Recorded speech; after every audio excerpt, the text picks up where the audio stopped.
Same-sex marriage.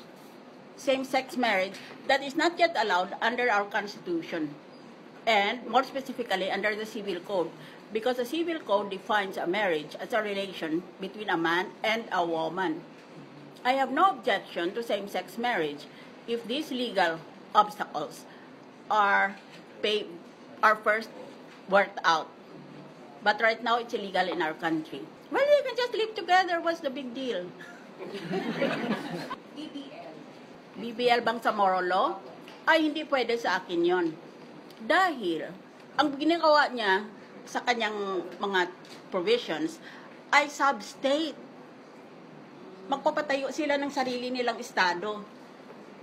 Ngayon, sa ating constitution, ang allowed lang sa local governments at the most is regional autonomy. That's why for me, BBL is completely dead in the water. It's unconstitutional. K to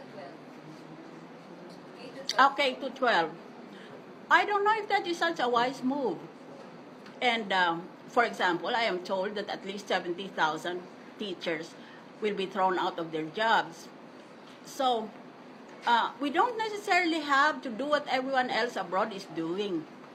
We should restudy this. I think it merits revisit. Kidapawan. Militarization. Well, first of all, you have to demilitarize the private armies.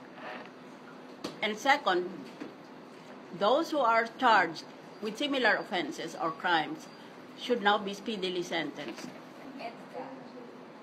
EDCA. Talo tayo doon. Because if the U.S. government does not want to assume responsibility for any of its actions, it can just say, well, it's just a mere executive order or administrative order or something below the nature of a treaty. Masyadong matinik yung mga Amerikano na yun. Buti na lang marami rin naka-eskwela sa Amerika. Next, climate change. Climate change. First of all, there is still the threshold question of, is there really climate change? Because there are some disbelievers. My view is, yes, there is inevitable climate change, and the earlier we prepare for it, the better.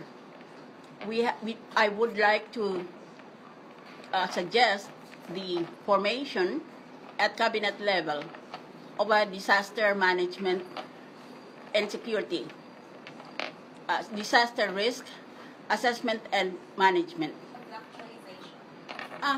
Lahat kaming presidential candidates said we are against contractualization dahil ang contractual worker can be laid off anytime.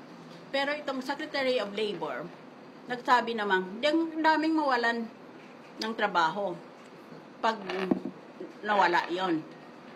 So, pag-aralan natin mabuti ang mga statistics ni Labor Secretary so that we can understand. But all loopholes should be closed so that the employer will not make himself immune from any suit by a worker on the ground that the working relationship is based only on a contract.